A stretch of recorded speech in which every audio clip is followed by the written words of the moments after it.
we're gonna make a mat to float in the pool to help the dogs get out. Here's what you need: 4 mega pool noodles. I'll show you the tag for this anti-slip mat in a minute. Probably use a tape measure, some zip ties. I went with 11-inch here. They're UV resistant from Walmart. Utility knife, and then here's the tag from Home Depot is where I got this. They probably have it at all the different home stores, but basic idea, what I'm gonna do in this video is, this is the bottom of the mat, is face down, is facing me. So I'm gonna attach these pool noodles to the bottom so that it will float. And then on one end, I will create it so that it can be tied to the side for the dogs to be able to get in and out of the pool. All right, let's get started. I'm gonna leave 2 holes, 2 spaces at the top to be able to tie it to the side of the pool. And then this will extend on the side, leaving 1 empty row, possibly 2, but I think the zip ties will go through the second, and then over here to secure this. So we're gonna cut off so it ends about where this last row of holes is located, and we'll do that for 2 of the pool noodles for each side. Just so you know, that's gonna come out to about 32 inches that I'm gonna cut 2 of the pool noodles. This part's pretty straightforward. When you have a sharp utility knife, you just want to do your best to go in a straight line, but just insert it and then go around in a circle. And I'll show you in a minute what that looks like when it's done.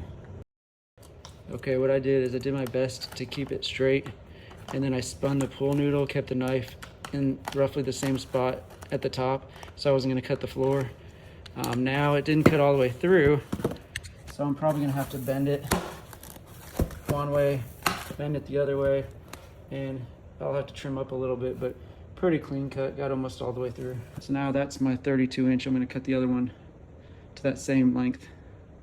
You can measure again, but I essentially just held them close side by side, and I'm going to use this first one to mark the second one that I'm going to cut. What I did when I was cutting in the circle, I just stuck it in and I spun the pool noodle around like this and cut it. Try to meet up on the other side. So this was always at the top, so I wasn't going to cut the floor. The way you can tell is if it's in the right way is if you hear those zip ties making that noise when you tighten it. You can hear that bzz, make that buzz, and that's about halfway down.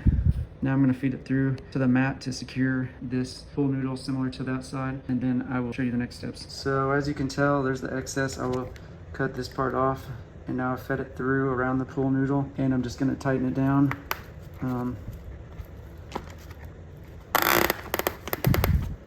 And so that's tightened, and I'll just cut off the excess of this and this, just trying to make sure it's not sharp when it's cut off. So hopefully you can see that. I'll attach to, and I fed it through just right the second row and skipped one, so you can kind of see where that is. Then I've done that also on this end, so I'm going to go ahead and use that to secure this other longer pool noodle. Okay, so I cut off the other one, and now I've put it through the 4th from the top, and I've loosely done this here. I'm going to tighten it.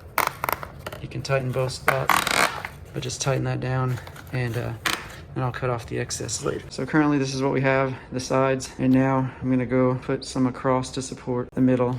All right, so this pool noodle is about 46 inches across. So I'm gonna cut it right in the middle at 23, and that should be just about right to fit in the middle of these. All right, so now that I've cut the one in half, it fits pretty well right in the middle. So I have 2 from one pool noodle, and then I'm going to do a 3rd, a 4th, and I might put these extra pieces together to have a 5th. I'm also considering having a little extra buoyancy at this end because it will be tied on that side. So I might offset a little bit and have kind of a double, that one and this one, so that we can support the dogs as they get out of the pool. So next step to cut before I attach them is I'm going to take this next full size 46-inch pool noodle and cut it at 23, so I'll have 2 additional pieces just like that. So like I told you, I'm going to utilize these 2 extra pieces. I'm going to take the sides that were already factory cut, not the ones that I cut. Not that they're perfect, but they're a little better than my cuts. And I'm going to measure out to 23 and cut one of these off so that I have a 5th piece that's 23 inches. This is going to be my final layout. So this is the edge when it flips over that will go into the pool. That's the edge that will tie onto the side of the pool. So I'm going to have 2 together. Well, I'm going to have 1 empty row, 2 together. Then I'm going to have 2 between, and then this one, it's going to take up 2 spots. I'll put the zip ties, and then I'll have 2 spots. The next one that'll take up 2. This one's kind of funny because it's different. It has an empty, so I'll do 1 spot empty, and then this last one, and I'll kind of leave that open because that will be up towards the side of the pool where it's tied and attached. So here's the setup. I have the zip ties through the second one, 6 across, and then the next one 7, and then over here it is skipping one, the second one from the red. So then I'm gonna go put my pool noodle in like that, attach it, and keep on rolling. And there's the first one. As you can see in the middle, I crisscrossed it. I went kind of diagonal in the middle. If it seems to come off later or not hold as well, I may end up doing that on the sides as well, but definitely the middle. And I'll do the next ones, and then I'll show you when all these are finished and what kind of the finished product looks like. All right, here it is before everything's trimmed off. You can see that I ended up doing crosses on the sides and some in the middle pieces as well.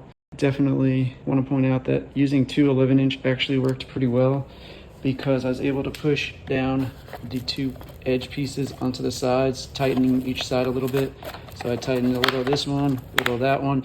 So when I cut it off, hopefully it'll be out of the way of anybody rubbing up against that potentially sharp end. So I will cut all these off.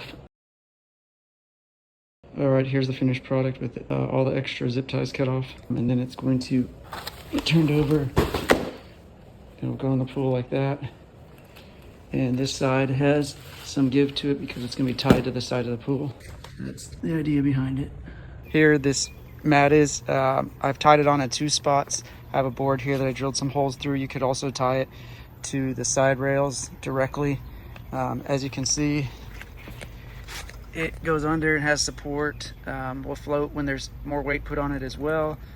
And then additionally, this is able to be flipped up. So I'm gonna grab it, and you can see I can flip it up and over to get it out of the water. So there it is, flipped up and over out of the water, so the chlorine doesn't eat everything. And also that way I'm going to go ahead and flip it down so you can see, but there it is, ready for the dogs to be able to get in and out of the pool more easily.